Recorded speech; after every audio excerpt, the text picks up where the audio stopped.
What would you do if you had to choose between eating your first meal in 2 days or watching strangers go hungry?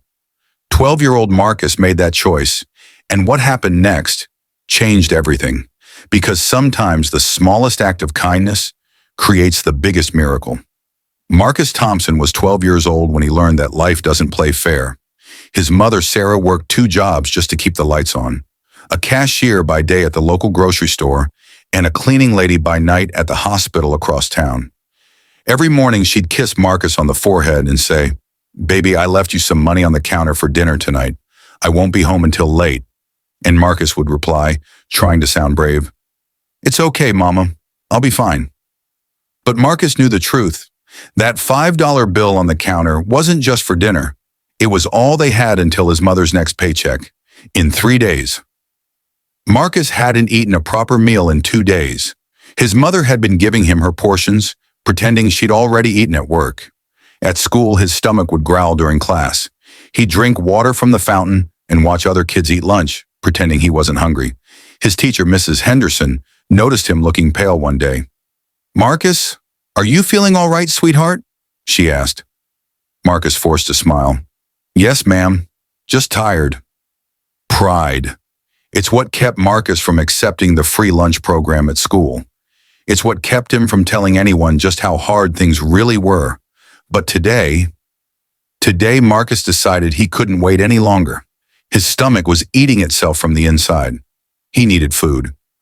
Rosie's Place was the kind of diner where you could stretch $5 into a decent meal if you ordered right. Marcus had been there before, back when times were a little better. The diner smelled like coffee and bacon, heaven to a boy who hadn't eaten in so long. Marcus sat at the counter, carefully studying the menu. Rosie, the owner, smiled warmly at him. "Hey there, young man. What can I get you?" How much is the soup and half sandwich?" Marcus asked. $4.50. Comes with a glass of milk." Marcus felt relieved. "I'll take that, please." As Rosie walked away, Marcus noticed an elderly couple at a nearby booth. They were probably in their 70s, well-dressed once, but their clothes were faded now. Worn.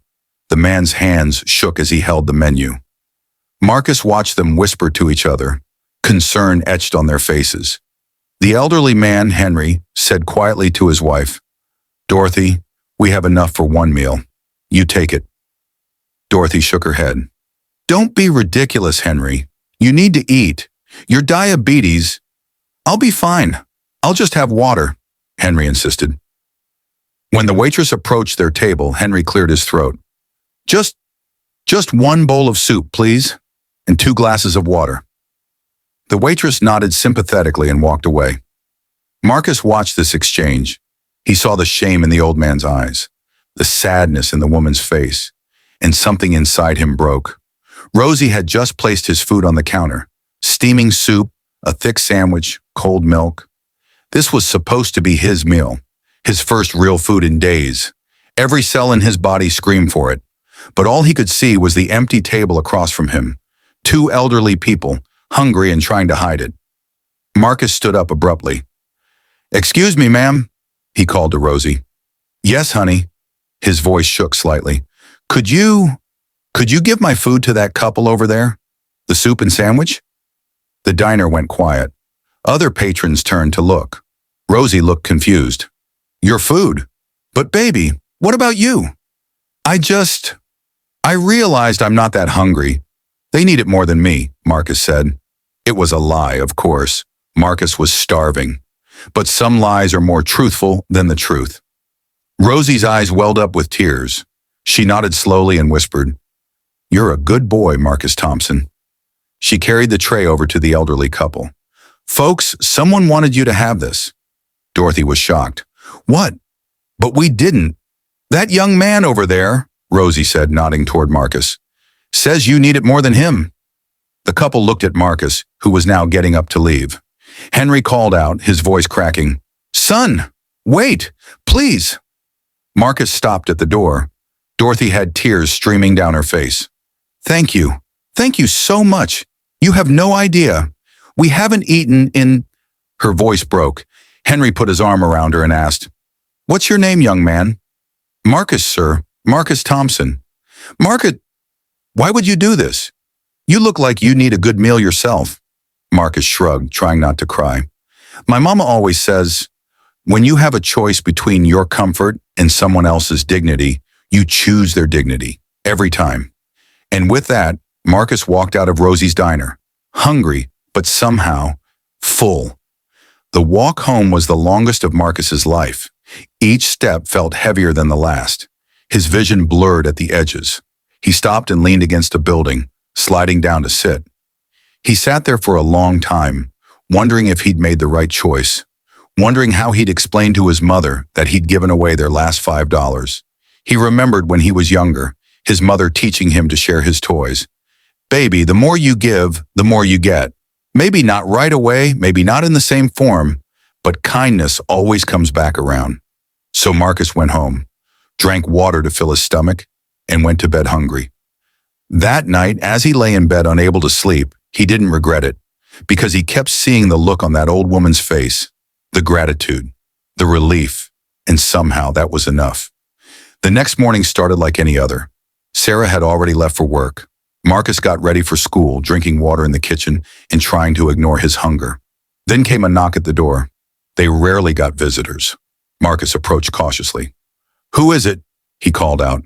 "My name is William Hartford. I'm looking for Marcus Thompson." Marcus opened the door to reveal a distinguished man in his 60s, wearing an expensive suit. William Hartford smiled warmly. "Hello, Marcus. May I come in?" Marcus was suspicious. "How do you know my name? Are you from social services?" William chuckled. No, nothing like that. I'm here because of what you did yesterday, at Rosie's Diner." William Hartford, CEO of Hartford Industries, one of the wealthiest men in Michigan, and he was standing in Marcus Thompson's doorway. They sat down in the small living room, and William began to explain. "The couple you helped yesterday, Henry and Dorothy Baker, they're my parents." Marcus was stunned. "Your parents, but they were—" William nodded sadly. "Struggling." "Yes. You see, Marcus, my father and I, we haven't spoken in years. A falling out over business. Pride, mostly. Stupid pride." William pulled out his phone and showed Marcus a picture. "My mother called me last night. For the first time in 3 years. She told me about a young boy who gave them his last meal, who showed them more kindness than their own son had in years." His voice cracked. "She said if a 12-year-old child could be that compassionate, maybe there was hope for me too. I don't understand." "Why are you here?" Marcus asked. William leaned forward. "Because what you did yesterday didn't just feed my parents. You reminded them, reminded all of us, what family should be about. You brought us back together." He reached into his jacket and pulled out an envelope. "Last night I had dinner with my parents for the first time in 3 years. We cried, we laughed, we made peace, and it's all because of you." He handed the envelope to Marcus. Marcus opened it, his eyes widening. This is a check for $50,000. That's for you and your mother. No strings attached." Marcus shook his head. "I can't accept this. I didn't do it for money. They needed help." William smiled. "I know you didn't. That's exactly why you deserve it. But Marcus, I'm not done." William pulled out a folder. "I did some research on you. Straight A's despite missing school for work. Teachers say you're brilliant. So here's what else I'm offering. Full scholarship to any private school you want. College fund, completely paid. And a job for your mother at Hartford Industries. Better hours, better pay, benefits." Marcus stared, unable to speak. Tears streamed down his face. "Why? Why would you do all this?" William's voice grew thick with emotion. "Because yesterday, a 12-year-old boy taught a 65-year-old billionaire what really matters. You gave everything you had to people you didn't even know. You showed me what I'd forgotten. That money means nothing if we forget our humanity." William stood and extended his hand. "I can't repay what you did for my family, but I can make sure that a boy with your heart and your character never has to choose between his own hunger and someone else's dignity ever again." Marcus shook his hand, crying openly now. That afternoon when Sarah came home from her shift, She found Marcus sitting at the kitchen table with William Hartford. And when they told her what had happened, she didn't believe it at first. Sarah walked in, confused and worried. "Marcus, what's going on? Who is this man?" Marcus ran to hug her. "Mama, everything's going to be okay now. Everything's going to be okay." The money changed their circumstances. Sarah started her new office job, smiling for the first time in years. Marcus went to his new school, thriving in an environment that nurtured his brilliant mind.